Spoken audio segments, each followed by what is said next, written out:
गोंदिया जिल्ह्यातील देवरी आमगाव राष्ट्रीय महामार्गावरील साखरी टोला येथे भरधाव येणाऱ्या एका टँकरनं दुचाकीला धडक दिल्यानं दुचाकी चालक दागोजी पहेकार वय वर्ष 70 जागीच ठार झालेत। टँकर हा खाद्यतेल भरून देवरीकडून गोंदियाकडे जात असताना मृतक दागोजी पहेकार सातगाव सालेकसा मार्गाने आपली स्कूटी ने साखरी टोला येथील PHC चौकातून जात असताना वेगाने येत असलेल्या टँकरनं त्यास जबर धडक दिली। धडकेनंतर टँकरचा ड्रायव्हरनं टँकर सोडून घटनास्थळावरून पळ काढला। घटनेची माहिती मिळताच सालेकसा पोलीस स्टेशनचे ठाणेदार भूषण बुराडे आणि पोलीस कर्मचारी घटनास्थळी दाखल झाले असून पंचनामा करत मृतदेह उत्तरीय तपासणीकरता पाठविण्यात आलाय। पुढील तपास सालेकसा पोलीस करत आहेत। आज जी दुर्घटना झाली एकदम दुःखद आहे। वयाच्या 65व्या वर्षी त्यांचा दुःखद निधन झालं आहे अपघातामध्ये। या अपघाताला कारणीभूत जे अपघात आहे, पण शेवटी अपघात झाल्यानंतर कमीत कमी 25 ते 35 मिनटं ती ॲम्ब्युलन्स 108 असो किंवा स्थानिक 50 मीटरवर मात्र प्राथमिक आरोग्य केंद्र आहे साखरी टोल्याचा, आणि ॲम्ब्युलन्ससाठी तो माणूस विनवण्या करत होता।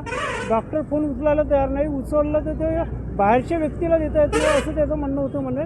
तो मृतकाचा मुलगा रमेश दागो बहेकार यांनी सांगितलेलं आहे, आणि तो वेळीच्या आरोग्य वाहिका आली असती तर त्याचा प्राण वाचला असता कदाचित। उदासीन धोरण आहे। DHOचा संबंधित जिल्हा आरोग्य अधिकारी आहेत, यांचा कुठं जिल्ह्याच्या सर्व ढोबळ कारभार सुरू आहे, आणि यांनी वेळीच लक्ष दिलं असतं तर ही वेळ कदाचित आलीच नसती।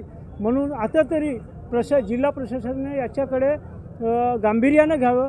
येथील स्थानिक जिल्हा परिषद सदस्य वंदनाताई काळे आणि त्यांचे मिस्टर राजूभाऊ काळे हे सतत इथं सुरुवातीपासून आम्हाला मदत करत होते, आणि तसंच स्थानिक लोकांनी मदत केली। पण जिल्हा येथील जो अधिकारी आहे, आरोग्य अधिकारी प्राथमिक आरोग्य केंद्राचा, यांनी कोणत्याच पद्धतीची मदत केली नाही। स्थानिक ड्रायव्हर नाही PHCला।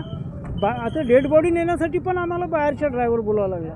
म्हणजे ही वेळ अशी येत असेल तर ही दुर्दैवी बाब आहे, शोकांतिका आहे जिल्ह्यासाठी।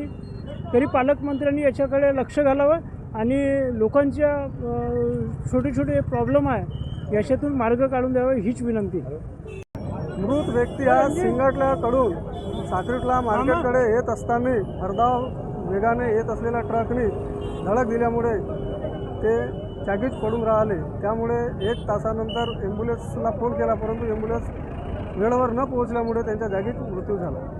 कोणी विरुद्ध दुसऱ्या दिशेने येत होते, बाईक कोणाकडून येत होती आणि ट्रक कोणाकडून? नाही, एकाच साईडनं दोन्ही येत असताना जात होते, म्हणजे मागून धडक दिली आणि समोरच्या चाकामध्ये ते दबून राहिले। मृतकाचे काही नाव वगैरे ॲड्रेस वगैरे? त्यांच्या दागो नथुजी बहेकार मुक्काम सिंगाटला असे मृतकाचे नाव आहे। प्रतिनिधी राधाकिसन चुटे, NTV न्यूज मराठी, गोंदिया।